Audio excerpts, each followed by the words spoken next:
Invidio i buoi perché ignorano la mannaia.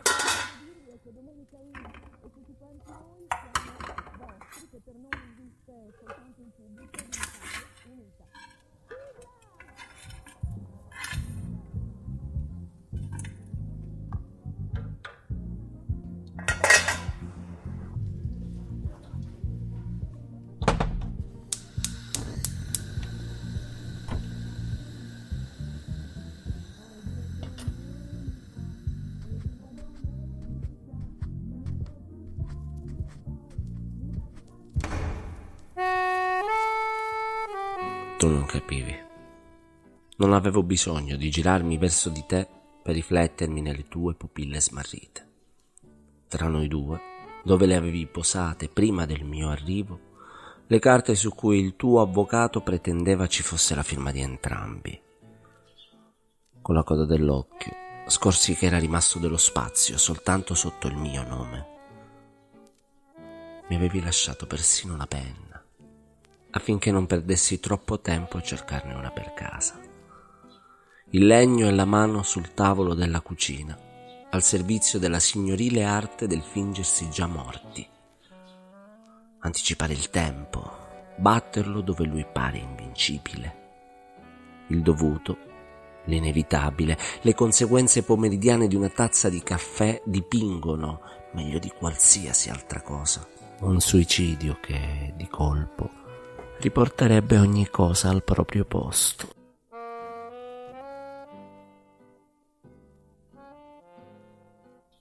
Mia madre era una donna portentosa, una sagoma che si stagliava fra me e la mano di Bea, la figlia dei vicini. Bea, riccioli castani e macchie di pomodoro sul grembiule. La bimba non capiva, io la assaggiavo fra le cosce. Sapeva ancora di piscio e tessuto, sul divano, nel salotto, nella sala in cui i miei primi 5 anni di vita divennero, col senno di poi, il ricordo più felice.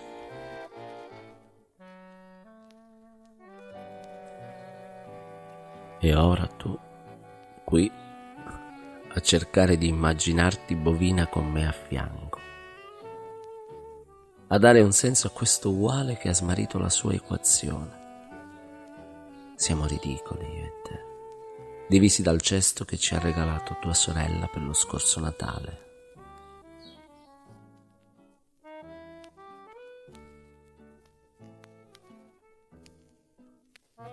Rimango in silenzio a guardare le molliche dell'arredamento, i brandelli a rate che suonano la succosa melodia del metallo che tritura la santità. Non sono ormai che un uomo fatto e finito, che perdura in quei pochi silenzi che ha ancora la forza di riconoscere. Fosse perlomeno sopravvissuta la televisione, il suo personale arbitrio, la strafottenza del catodico che impartisce, educa. Ora tu, Loredana, come milioni e milioni di tuoi simili, ti credi capace di discernere, di saper valutare, senza nemmeno sapere il nome del fiore che hai calpestato.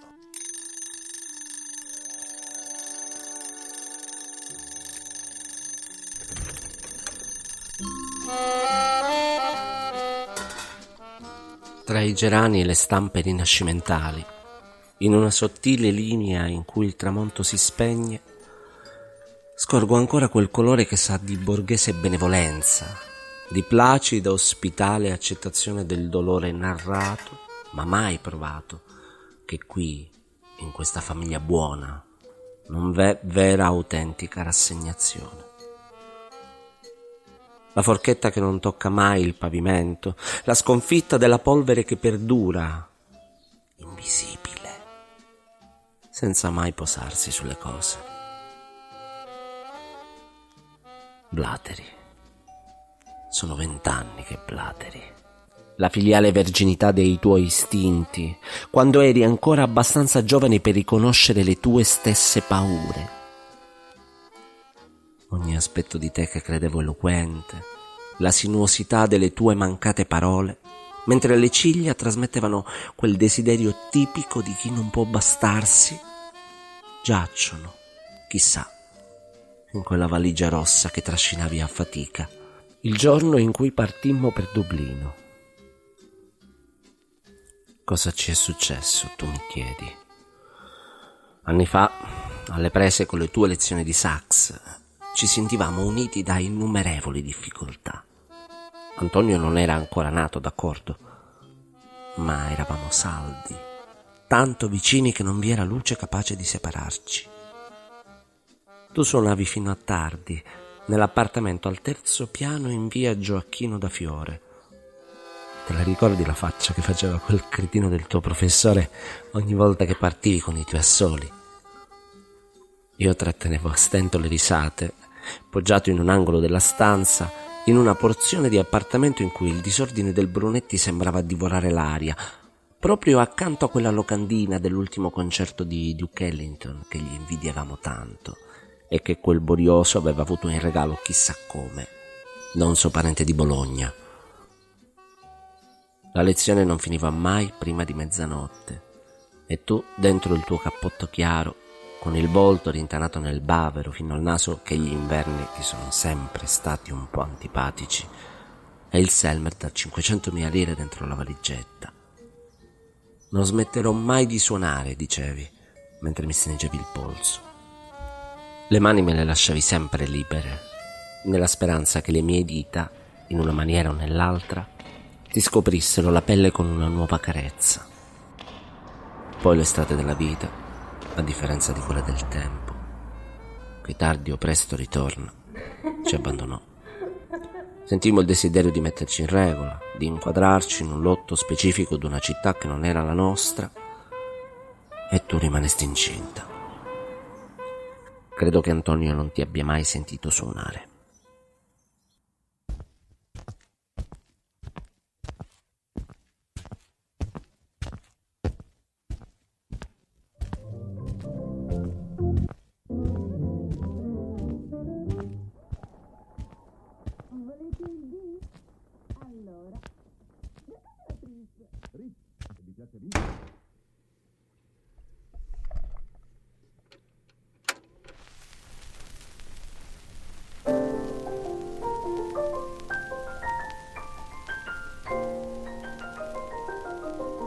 Avverto un tic sul lato sinistro delle labbra. Non è ozio, nessuna passività, Loredana. Fai finta di avermi dimenticato.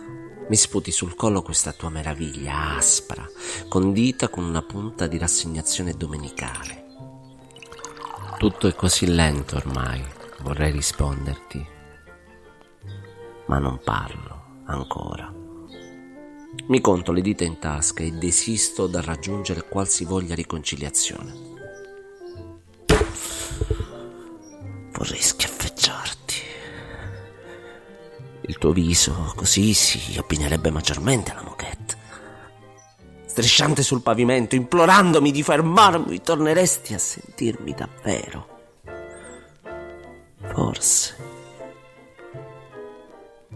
Io intanto muoio e decido di star zitto. Tu ti alzi soltanto quando smetti di sperare ancora un altro po'. Ho letto che vi sono crepe anche sul fondo del mare.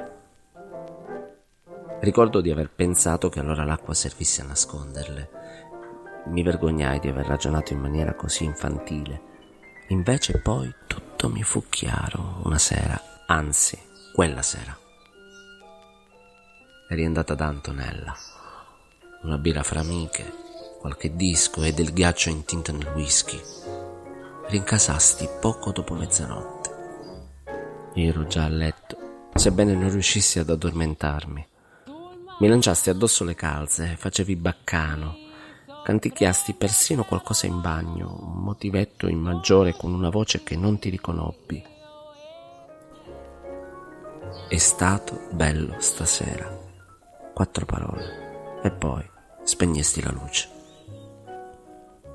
Le coperte, come le onde del mare d'Irlanda, si richiusero sulle nostre crepe. Capisci, Loredana? E questa casa, il nome sul citofono, l'indifferenziata dei venerdì. Camuffiamo gli squarci. Noi spostiamo la vita.